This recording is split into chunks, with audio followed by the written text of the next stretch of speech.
Here. See how long it take the eyeball to come on.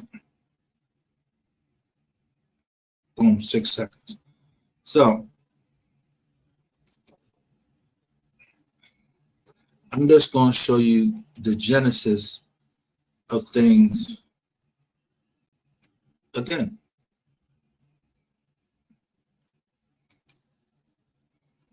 And how people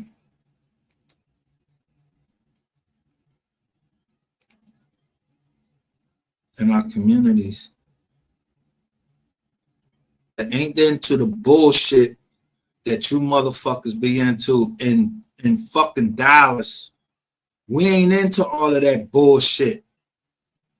So y'all ain't gonna play in our fucking faces in Detroit, trying to fucking play all these motherfucking games and all of that shit. Let me let you hear Layla Ali, and then maybe you'll understand why the fuck I protect my fucking family name. And I'm gonna keep protecting it. And why I knew what happened in Philly, it wasn't no fucking accident and no fucking jealous. It's the same shit they trying to kick with us with Mo 3.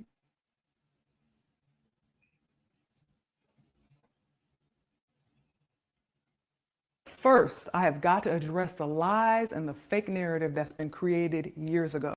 Now, someone's gotten way too comfortable dragging my name and even using my father's name to get attention and clout. Now, in case you haven't heard it, her story is that I didn't support her and I didn't pass the torch because of my jealousy and envy over her accomplishments in boxing. She says that I disrespected her and I started talking about knocking her out simply because I was bitter that she's outdone me. I've seen a lot of the comments. Many of you have good discernment and understand what's really going on here, while others have believed her lies over the years or have formed an opinion without having all the facts. Now, originally, I wasn't even going to give this my time or attention because I really don't engage with people who thrive off of negativity, drama, and buffoonery. But I'm not about to let someone with bad character continue running freely, dragging my name without accountability. That's not gonna happen. Come on now, listen. Layla Ali is just Muhammad Ali's daughter. And No, come on, we ain't gonna do that. no, that is Come right. on, come on, Layla can rumble though. And Wolf would have knocked Layla Ali out. You know, she would have knocked Layla oh so pretty ass out. So this right here is the consequence. Now, I have been busy working on other projects.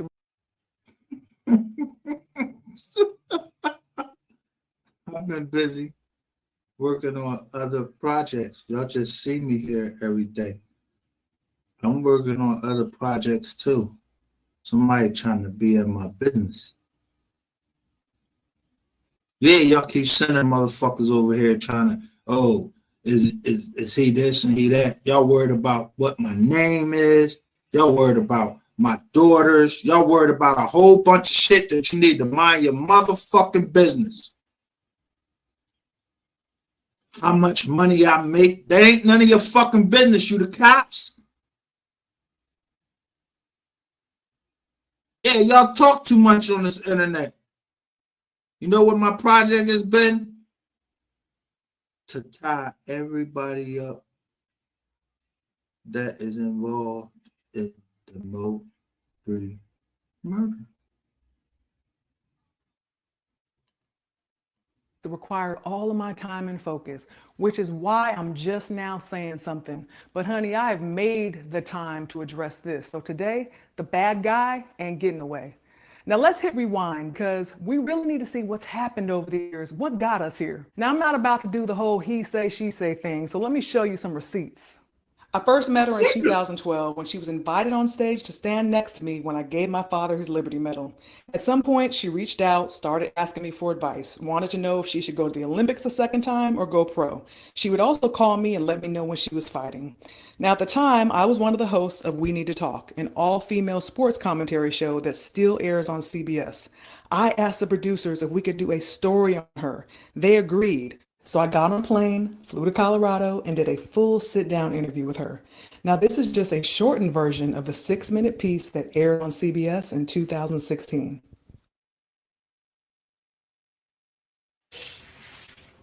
"21-year-old Clarissa Shields is..." And this is I'm using this under the Fair Use Act. Confident as her right hand is powerful. Soon, Clarissa will be heading to Rio for the Olympics to try and do something that has never been done before. I sat down to talk with her about changing history and being a positive spark for her hometown. You should have heard the story by now. The one about a kid from Flint, Michigan, who has gone toe-to-toe with adversity and stands undefeated. But I'll always go back to Flint and help. I know that when I was fighting with any of my struggles that I had to overcome, or anything that I was upset about, whether it be something personal or something going on in the world, I would use that anger, and take it into the ring with me and channel that energy into the ring. Have you ever done that? I did that a lot. I was going through stuff back at home, but I would have a boxing match and I would take out everything I was going through on the girl, and that kind of helped me because after I boxed, that was my ultimate high, and I felt like my life was perfect for at least 2 weeks. So Clarissa's father, a former underground fighter, was passionate about boxing. he went on to tell me that Muhammad Ali's daughter, Layla, took after him. And he was like, and my dad, he says to this day, Layla's a bad girl. He says all the time. He said, nobody in our family took up boxing. I thought when he told me that, he was telling me to take after him. Clarissa beat the odds to win gold in 2012. When the Olympics start in August, she'll try to be the first American boxer to win back-to-back gold medals. Everybody's going to be fighting you harder. Everybody's going to be trying to elevate their game. They're going to be running harder. They're going to be training harder. They're going to be dreaming about beating you. How are you preparing for that mentally and physically? Honestly, I've learned how to beat every fight. Do they seem like they enemies? Somebody took a chance on her.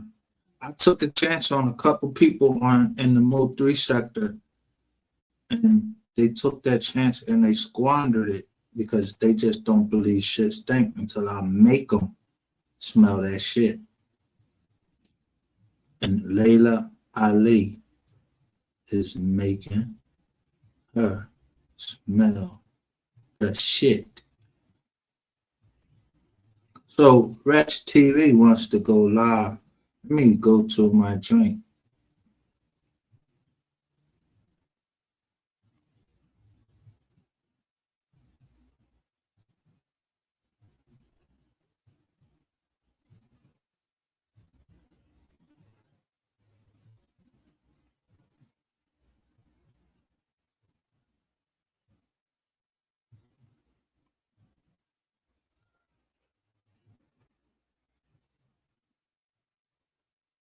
What's up, everybody? Today I'm about to go shopping for the party on Saturday. Let's go. Is on scene on video at the rec center leading up to, all of the events we're talking about. The other car, the Toyota, is there as well. And we believe the people in these vehicles are working together. We believe the people in these vehicles are working together. That's what the Philadelphia District Attorney said during a press conference. Not person, people. Multiple individuals working together in what happened to Kata Scott. Conspiracy charges have been filed, 2 vehicles on surveillance, a stolen car, a burned car. Evidence showing this wasn't one person acting alone. But here's what's remarkable. Before Keon King was ever arrested, before any charges were filed, before anyone knew about 2 vehicles or a conspiracy, Kata's aunt went on social media and said 3 people were involved, and that a jealous female played a role. I would tell you that it's 3 people.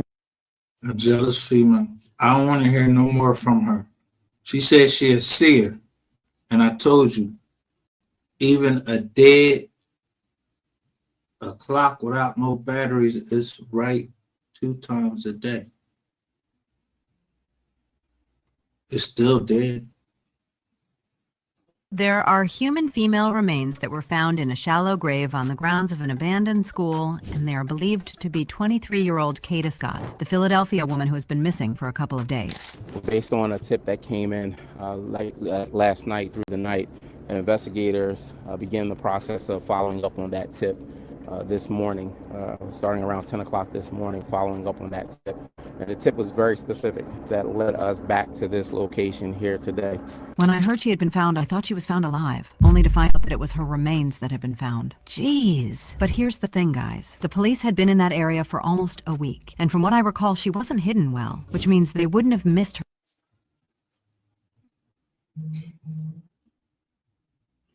From what day did they go back? This is from Wednesday. I told you. That's across the street from where the fuck I went to school. I was talking about that on live. I don't know who be listening to the lives. Somebody could have gave a tip. It wasn't me. I'm just talking about Ratchet TV covering it. So you think I didn't know about the cop? See, that's what you get for running your fucking mouth trying to hire motherfuckers. Yeah, trying to hire people to do dirt. Especially in my neighborhood. You got me fucked up. Nigga, I will beat you. Yo, Ratchet TV, I will beat you from limb to limb and smack your ass against every fucking tree in this park. My whole fucking family stays down there. We ain't never heard of nobody go missing. Yeah, y'all had to put that fucking body back there because I showed East Germantown witches. Y'all sent me a fucking email, wanted me to join, and I just named who? The mayor of the city. Yeah, you a bitch. Bitch, you didn't go to the school with me. I don't remember you. It was 13 of us that went down and had to speak in front of, I told you, all of the people down at the superintendent's office. We had to give a speech. And my dream was a remake of K's dream. I have a dream speech. When you start thinking about you more powerful than some person and you think that, yeah, you a demon, I show you you ain't a demon. And I show you how you being delivered to me. So when you come to Philadelphia to refute these charges, you, Terrain Hicks, look how they spell murder with the 3.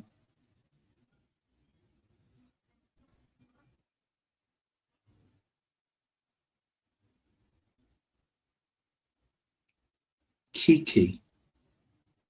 You don't remember the girl that used to be on your panel? It was Kiki twice.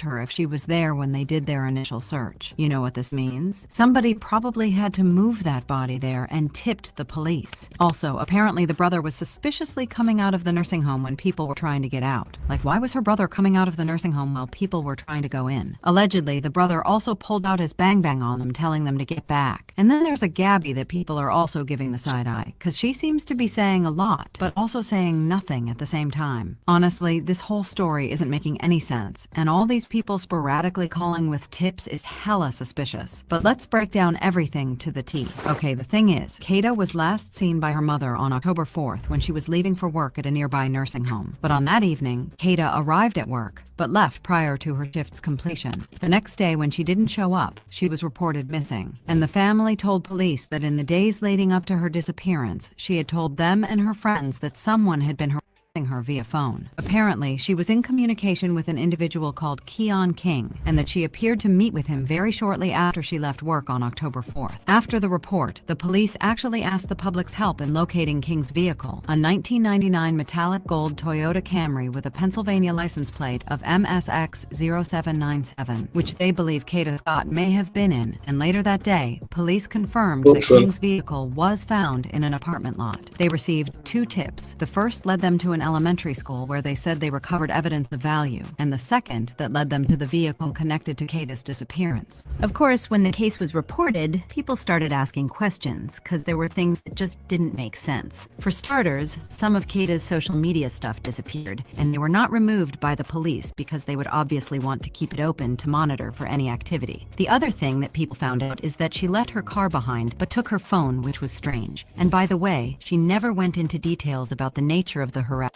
to her family or reporting it, unless, of course, that information is being withheld. Now, while searching the school earlier, the police located items believed to belong to Kata, including a cell phone case, an iPad case, glasses, and a card bearing her name. Then, days later, they reportedly got a tip telling them where to search. The police actually released a statement saying, while conducting a search of the property, investigators discovered a shallow grave and recovered human remains believed to be those of Kata Scott. This is a heartbreaking development, and our thoughts are with Kata's family and loved ones during this extremely difficult time. The Philadelphia Police Department remains committed to uncovering the truth and ensuring that justice is served. Apparently, the remains were found in a heavily wooded area after police received a very specific anonymous tip overnight, and officers began the search, and they found the remains located in a deeply wooded area behind Ada H. Lewis Middle School, an abandoned school near Aubrey Arboretum in Germantown. Wait, so you want to tell me the police had been out there searching that exact area for almost a week? A whole week. Yet when they finally find her, they were saying she wasn't even hidden that well. Now tell me how that works. Are we really supposed to believe trained officers combed through that spot over and over and somehow missed a body right there in plain sight? Or, and hear me out, did somebody move her there later and then conveniently tip off the police once it was safe to find her? I mean, it's really looking like the body was moved, but for now we don't know by who. Obviously, the first suspect would be King,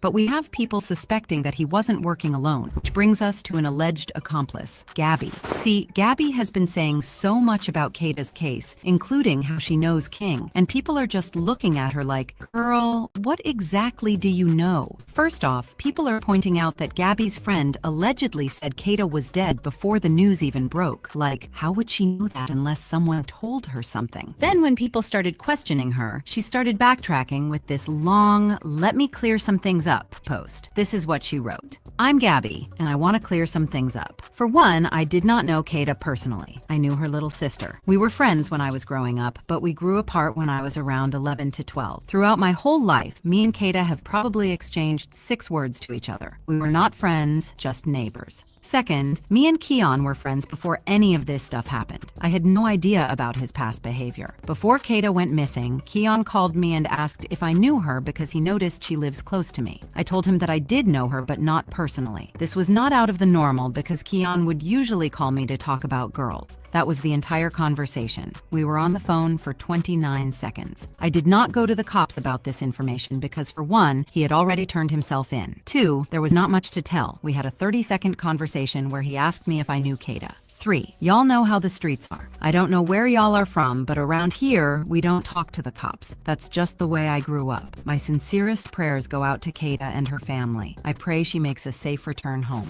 In her own words, she says she didn't even really know Kata, just her little sister from way back when they were kids. Fine. But then she admits she was friends with Keon, the very guy accused in this whole mess. And not just acquaintances. She literally says he called her right before Kata disappeared to ask if she knew her. Like, what kind of question is that? Also, that last line where she said, my sincerest prayers go out to Kata and her family. Pray she makes a safe return home. Would have been comforting if she hadn't already implied that Kata was gone before anyone officially knew. Honey, if you ask a lot of people, they will tell you they suspect Gabby knows more than she's saying. Did she know something ahead of time? Is she protecting someone? Or just trying to clean up her image now that people are connecting the dots? Then there's the brother situation, which makes everything even more sus. Why was he allegedly coming out of the nursing home just as people were trying to get in? And why did he reportedly pull out his bang on folks? Like, if you're grieving and trying to help, why escalate things like that? What was going on in there that made him act like he was protecting something? And don't even get me started on the random tips that suddenly started rolling in out of nowhere. First it's one call, then another, and somehow each one leads the police closer, but also further from any solid answers. Who are these people calling in, and why now? What I'm wondering is whether Kata actually knew Keon King, because some folks think she might have left with him willingly, friendly, at least at first. Maybe she didn't realize the danger. Maybe she trusted him. Or maybe they had some kind of prior connection nobody's talking about yet. Because the way things unfolded feels too smooth for a total stranger situation. Some people are even starting to wonder if this might have been a love thing gone wrong. Anywho, the other thing that people found out is that King is also facing charges in what officials call a similar case from earlier this year, in which a woman was allegedly kidnapped and strangled, but she survived. Those charges were dropped when the accuser failed to appear in court, but will now be refiled because we may be looking at a pattern here. Based on reports, in the first case, the prosecutor said King kidnapped a woman from in front of her car, threw her in her car, roughed her up, and eventually let her out. Yikes. So, in that first case, they said King literally snatched a woman right in front of her own house, threw her into her own car, roughed her up, and then just let her go. Baby, we have to ask, how many times does someone get away with something that terrible before it escalates into something worse? How did this man get the chance to do it again? Seriously, how many warning signs were missed? Why was a man with a near identical case allowed to walk free? And if the system failed to protect one woman before, how many others are out there who were silenced or too scared to come forward? At the end of the day, I'm just wondering whether Kata's tragedy was preventable, or are we only now seeing the full scope of something that's been happening in the shadows all along? And most importantly, who else was involved? We still don't have all the answers, but I'd sure... Now,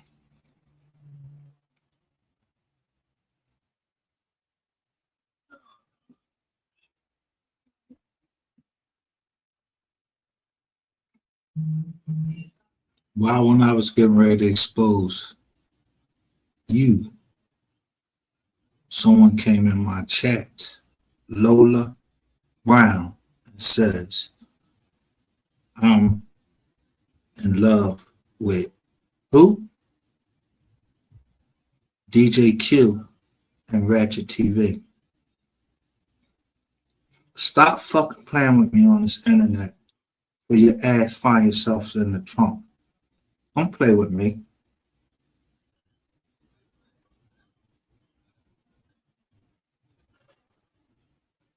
Our eyes open over here.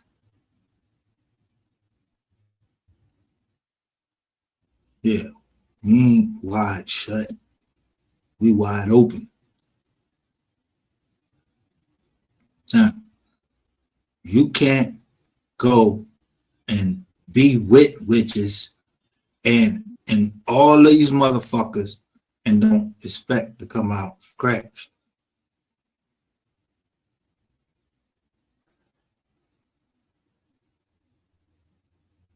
You can't put out a story about anything in Philadelphia and I ain't gonna go fucking find out what the fuck happened.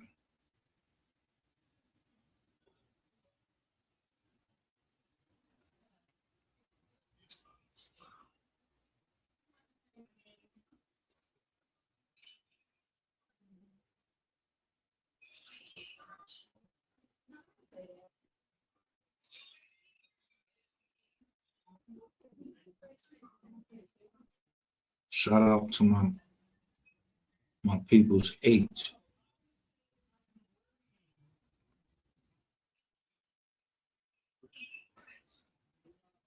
I went and showed y'all. I'm trying to show y'all exactly what happened.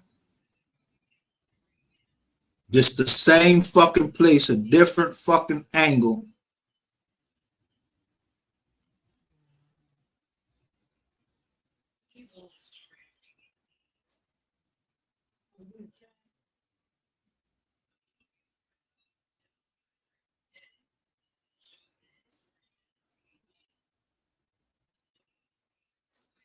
This from a citizen.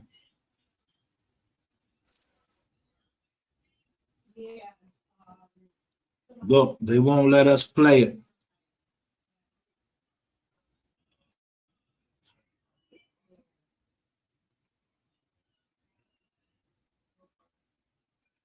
It don't matter if they let us play it or not. We already know what's up.